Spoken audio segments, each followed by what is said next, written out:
Hello everyone, this is Neha Vats. कैसे हैं आप सभी लोग? तो चलिए स्टार्ट करते हैं हमारी 70 रूल्स की जर्नी को। Every day every rule. आज है रूल नंबर 5। चलो देखते हैं आज क्या है नया हमारे लिए। ओके, ठीक है। बच्चे बड़े कंफ्यूज होते हैं कि मैम कहाँ पर आपको मच का यूज करना होता है, कहाँ पर हमें मैनी का यूज करना होता है। आज के सेशन के बाद आपको ये प्रॉब्लम कभी नहीं होगी। ठीक है, देखिए मेरी बात सुनिए। ओके, यहाँ पर मैं आपको इंडिविजुअली समझाऊंगी कि बच्चा मच क्या होता है और मैनी क्या होता है। हिंदी में भी समझाऊंगी, इंग्लिश में भी समझाऊंगी, एग्जाम्पल्स के थ्रू भी समझाऊंगी। ठीक है, बस आपको ध्यान देना है यहाँ पर। ओके, यहाँ पर लिखा हुआ है आपका मच। ठीक है, मच लिखा हुआ है। देखिए मच होता क्या है। पहली बात तो ये दोनों ही क्या होते हैं, ये दोनों ही आपके एडजेक्टिव्स होते हैं। क्या होते हैं?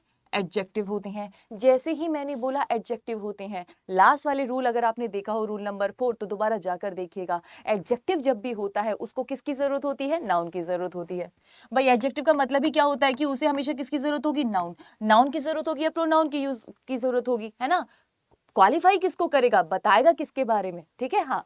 तो आपका मच और मैनी। अब एडजेक्टिव तो होते हैं, इसके बाद नाउन भी आएगा, ये भी समझ में आ गया। लेकिन किस तरह से यूज होगा? जब भी आपकी मच की बात होगी तो कौन से नाउन के साथ यूज होगा? इसको यूज करना होगा अनकाउंटेबल नाउन के साथ। किसके साथ? अनकाउंटेबल नाउन के साथ। और जब भी मैनी का यूज होगा वो किसके साथ यूज होगा? वो यूज होगा आपका काउंटेबल नाउन के साथ। किसके साथ? काउंटेबल नाउन के साथ। अब ये काउंटेबल अनकाउंटेबल कैसे समझें इसे? भाई अनकाउंटेबल का मतलब क्या होता है? अनकाउंटेबल नाउन का मतलब होता है एक ऐसा नाम जो किसको बताए? वो क्वांटिटी को बताए। किसको बताए? क्वांटिटी को बताए। और क्वांटेबल काउंटेबल नाउन कौन से होते हैं? ऐसे नाउन जो किसको बताए? नंबर्स को बताए। ठीक है, नंबर्स को बताएं। अगर सिंपल सी भाषा में आपको समझाऊं तो ऐसा मान लीजिए, मच का यूज होता है अनकाउंटेबल। अनकाउंटेबल नाउन कौन से होते हैं? वो जिन्हें गिना नहीं जा सकता। जिसको गिना नहीं जा सकता उसे या तो नापा जा सकता है या तोला जा सकता है ना? मैंने आपके सामने 2 किलो दूध लाकर रख दिया, क्या आप उसे गिन सकते हैं? नहीं, आप उसे या तो नाप सकते हैं, तोल सकते हैं। मैंने एक बहुत बड़ा एक आपको कपड़ा लाके रख दिया, आप उसे मीटर में नाप सकते हैं ना? तो ये ऐसे वर्ड्स होते हैं, ये ऐसे नाउन होते हैं जो मात्रा को बताते हैं, क्वांटिटी को बताते हैं। उसके साथ हम किसका यूज करेंगे? मच का। ठीक है, और एक और चीज याद रखिएगा। देखिए मच और मैनी एडजेक्टिव होते हैं, लेकिन ये क्या बताते हैं? ये हमेशा ज्यादा को बताते हैं। किसको बताते हैं? लार्ज को बताते हैं हमेशा। अब लार्ज अमाउंट ऑफ आपकी क्वांटिटी हो, लार्ज आपका नंबर्स में हो। ठीक है, अब बात करते हैं काउंटेबल नाउन क्या होता है। Countable noun that can be counted, जिसको गिना जा सकता है। मेरी क्लास में 5 से 10 स्टूडेंट्स है। ठीक है, मैं उन्हें गिन सकती हूँ, 1 2 3 4 5। जिसे संख्या में गिना जा सकता है, जिसे नंबर्स में गिना जा सकता है, वो क्या होगा? Countable noun. कहने का मतलब फर्क बस इतना है, एक क्वांटिटी एक मात्रा को बता रहा है, एक संख्या को बता रहा है। ठीक है, आगे चीज समझ में? इसमें कोई कंफ्यूजन तो नहीं है? नहीं है। अब मैं आपको छोटा सा सेंटेंस बताऊंगी, एक ही सेंटेंस बताऊंगी, उसको 2 तरीके से बताऊंगी, मच का इस्तेमाल करके भी मैंने कहा, ताकि आपको कोई कंफ्यूजन ना रहे।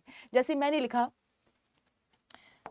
आई, एक सेकेंड,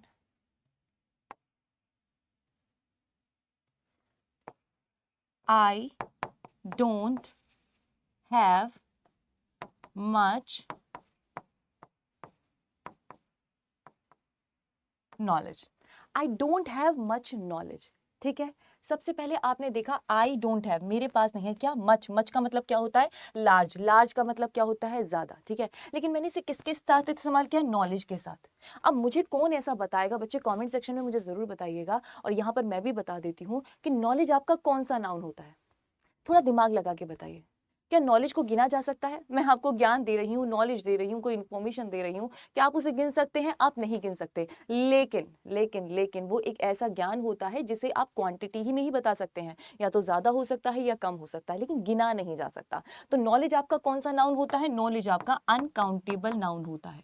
अनकाउंटेबल नाउन था, इसीलिए मैंने इसको मच लगाया। आपको एग्जाम में प्रॉब्लम पता है क्या होती है? आपको ऐसे एग्जाम्पल देगा, I don't have many knowledge. आपको पता होना चाहिए कि अगर मैनी आएगा तो उसके साथ नंबर्स आना चाहिए, काउंटेबल नाउन आना चाहिए। यहाँ पर नहीं है, मच है, तो ये राइट सेंटेंस है। ओके, ठीक है।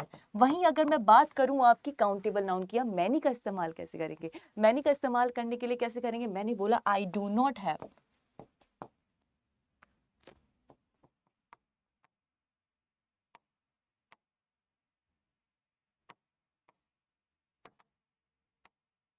Many friends.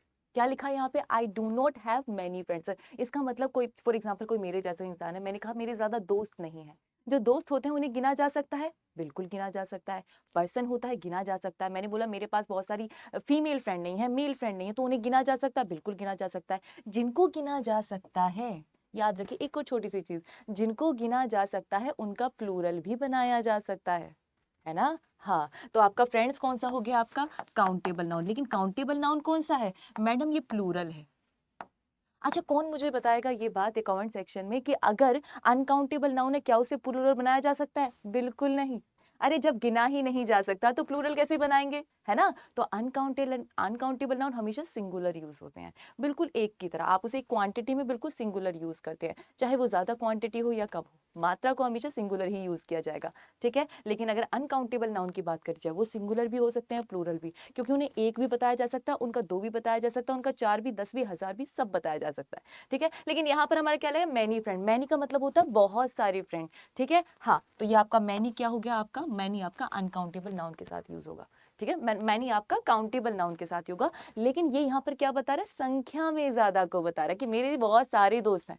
फॉर एग्जाम्पल, आप किसी क्लास में पढ़ रहे हैं और आपके पास बहुत सारे सब्जेक्ट्स है पढ़ने के लिए, तो आप क्या कहेंगे, आई हैव मैनी सब्जेक्ट्स, बहुत सारे सब्जेक्ट्स है ना। हाँ, तो सब्जेक्ट क्या है आपका, काउंटेबल है, गिन सकते हैं ना। एक मैथ्स भी हो गया, इंग्लिश भी हो गया, रीजनिंग भी हो गया, जीएस भी हो गया, गिन सकते हैं, तो वो आपका काउंटेबल नाउन में आ गया चीज समझ में। तो आपको बस काउंटेबल नाउन और अनकाउंटेबल नाउन का कॉन्सेप्ट क्लियर करना था, ठीक है। चलो, वहां पर आप मच और मैनी का इस्तेमाल इजीली कर सकते हैं। अब मैं आपको कुछ सेंटेंसेस दूंगी, यहाँ पर सॉल्व करेंगे और उसको देखते हैं कि मच और मैनी का यूज हमने सही से किया है या नहीं किया है।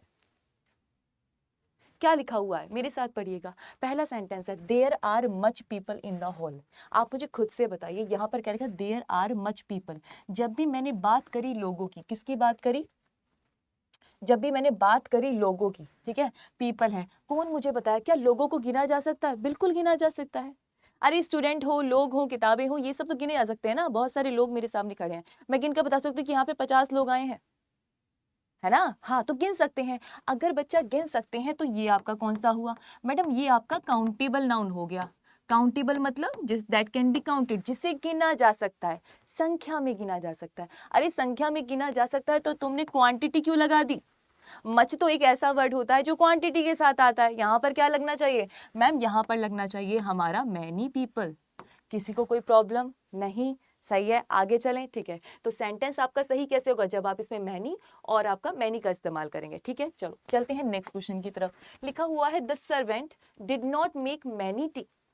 जो सर्वेंट था उसने नहीं बनाई, क्या नहीं बनाई, मैनी टी।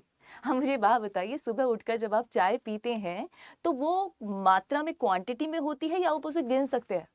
आप चाय के कप को तो गिन सकते हैं, लेकिन जो चाय है ना उसको नहीं गिन सकते, है ना, क्योंकि वो मात्रा में होती है, क्वांटिटी में होती है। अरे मैडम, अगर चाय आपकी क्वांटिटी में होती है तो इसका मतलब क्या हुआ, वो अनकाउंटेबल नाउन हुआ, जिसे गिन नहीं सकते, क्वांटिटी में बता सकते हैं। तो उसके लिए साथ क्या यूज होगा, मैनी का यूज होगा, मच का यूज होगा? अरे भाई, मच का यूज होगा ना।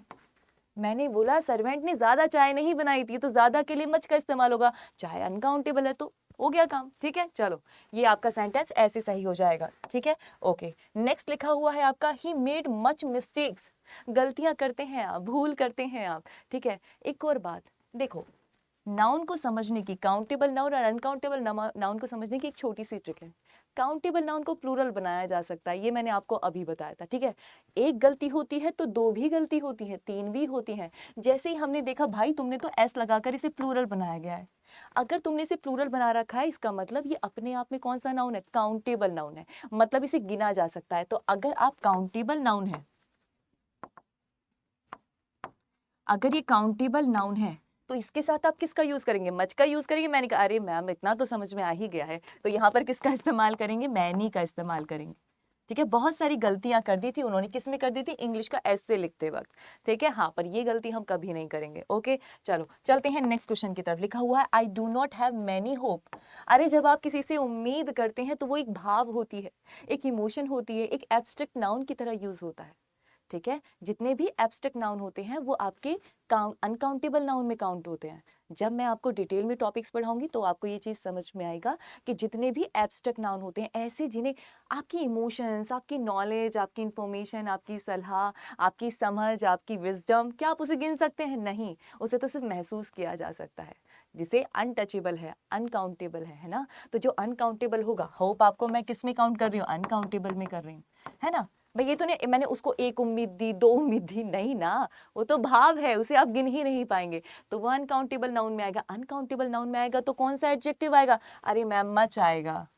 इतना सा तो खेल है, ठीक है, मच आपका आएगा। ठीक है, अब इसमें कोई प्रॉब्लम, इन चारों सेंटेंस को मैंने करेक्ट करके दिखा दिया, ये अपने आप में गलत थे, मैंने आपको करेक्ट करके बताया है। अब आपकी बारी है, मैं आपको 2 सेंटेंसेस दूंगी होमवर्क के लिए, आपको कमेंट सेक्शन में मुझे बताना होगा कि मैम ये सही कैसे होंगे, या फिल इन द ब्लैंक्स होंगे तो उसके अंदर आंसर्स क्या आएगा, ये अब आपकी जिम्मेदारी है। चलो